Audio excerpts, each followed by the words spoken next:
Welcome back to my channel glorious talks. ఈరోజు ఒక మంచి డిష్ని మీకు పరిచయం చేయబోతున్నాను అనమాట. ఇది చాలామందికి తెలిసే ఉండొచ్చు అండ్ ఇది తెలియని వాళ్ళు కూడా ఉండొచ్చు. ఎందుకంటున్నానంటే ఇది అందరికీ చూడంగానే ఏంటి ఈ కాంబినేషన్ చేస్తారా అనుకుంటారు. బట్ ఈ కాంబినేషన్ చేస్తారు అండ్ చాలా సూపర్గా ఉండిద్ది. అదేంటనుకుంటున్నారు? పచ్చి రొయ్యల గుడ్డు కూర.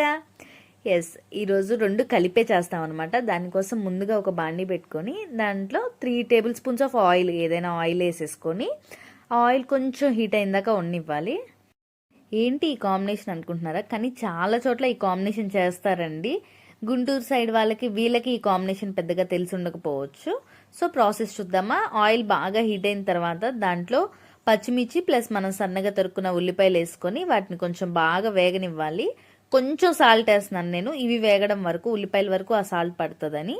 నెక్స్ట్ ఒక 3 టేబుల్ స్పూన్స్ అల్లం వెల్లుల్లి పేస్ట్ అనమాట. ఫ్రెష్గా రుబ్బుకున్న అల్లం వెల్లుల్లి పేస్ట్ వేసుకొని అదంతా కూడా మొత్తం కలిసేటట్టు కలుపుకొని అల్లం వెల్లుల్లి పేస్ట్ని కూడా బాగా ఎర్రడాలుగా వచ్చే వరకు వేగించుకోవాలి. ఈలోపు మనం పక్కన రొయ్యలుంటే వాటిని క్లీన్ చేసి పెట్టేసుకుంటున్నాం అన్నమాట.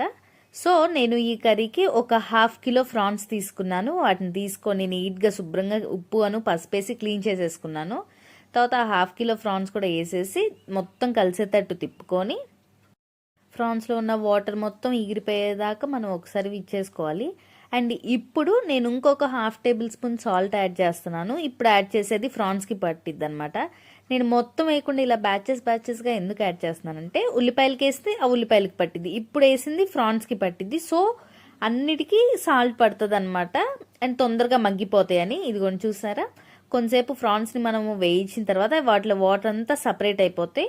అండ్ ఆ వాటర్ అంతా సపరేట్ అయిపోయి దగ్గర పడిపోయిన తర్వాత నేను సన్నగా తరుక్కున్న టమాటాలు వేసుకున్నాను. మనకి ఎంత కావాలో అంత క్వాంటిటీ వేసుకోవాలి. అండ్ ఇప్పుడు టమాటాలకి ఇంకొక 1/2 టేబుల్ స్పూన్ సాల్ట్ యాడ్ చేశాను. అంటే బ్యాచెస్ వైజ్గా సాల్ట్ యాడ్ చేస్తూ వస్తున్నాను నేను. మనం టమాటాలు వేసుకున్న తర్వాత మొత్తం అంతా ఒకసారి కలిపేసుకొని మూత పెట్టేసుకోవాలి. మూత పెట్టుకుంటే టమాటా నుంచి కూడా మనకి వాటర్ సపరేట్ అయిపోయి మెత్తగా ఉడికిపోతుంది. మీడియం ఫ్లేమ్లో పెట్టి మూత పెట్టుకోవాలి. ఇదిగోండి, మూత పెట్టిన తర్వాత తీసిన తర్వాత ఇలా ఉంది. టమాటాలో కూడా వాటర్ అంతా వచ్చేసి ఆల్మోస్ట్ మగ్గిపోయే స్టేజ్లో ఉందన్నమాట. సో ఈ స్టేజ్లో మనము ఒక 1/2 గ్లాస్ వాటర్ యాడ్ చేసుకోవాలి. ఎందుకంటే కొంచెం ఏదన్నా ఉన్నా కొంచెం కర్రీ గ్రేవీగా అట్లా వస్తుంది.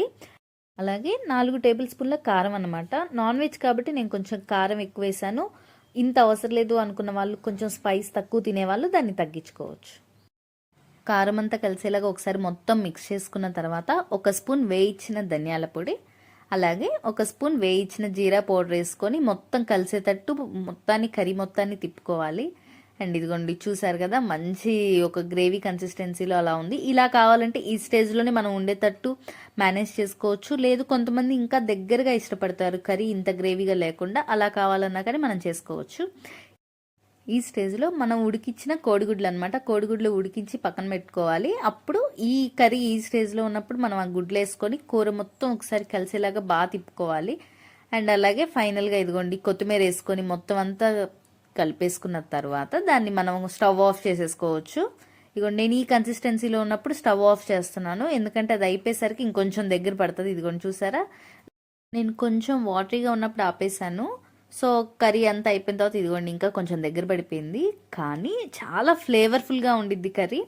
ఇప్పుడు ఈ కర్రీని మనం వేరుగా సర్వ్ చేసుకొని మనలో ఉన్న కళాఖండాన్ని మొత్తాన్ని బయటికి తీస్తాం అనుకోండి, అది వేరే విషయం. కానీ ఒక్కసారి ట్రై చేయండి ఇట్లా ఈ కాంబినేషన్తో. ఇలా ఎక్కువ గోదావరి సైడ్ అట్లా చేస్తారు, ఎగ్గను పచ్చి రొయ్యలు వేసి కలిపి చేస్తారు. వేడి అన్నంలో ఈ కర్రీ వేసుకొని ఆ ఎగ్ ఫ్రాన్స్ కలిపి తింటే ఉంటుంది అసలు భలే ఫ్లేవర్ఫుల్గా నెక్స్ట్ లెవెల్లో ఉండిద్ది. ఇదిగోండి నేను ఆల్రెడీ దాన్ని వీడియో తీస్తానే మన ప్రయోగాలు మనం చేసేస్తా ఉన్నాం అనమాట. ఎనీవేస్, తెలిసిన వాళ్ళుంటే మీకు టేస్ట్ ఎలా ఉండిద్దో కామెంట్ చేయండి. తెలియని వాళ్ళుంటే ఎలా చేయాలో చూసారు కాబట్టి ట్రై చేసి ఎలా వచ్చిందో కామెంట్ చేయండి. కామెంట్ చేయటం మర్చిపోవద్దు. ఇంకా ముందు ఇలాంటి రెసిపీస్ మన ఛానల్లో చాలా రాబోతున్నాయి.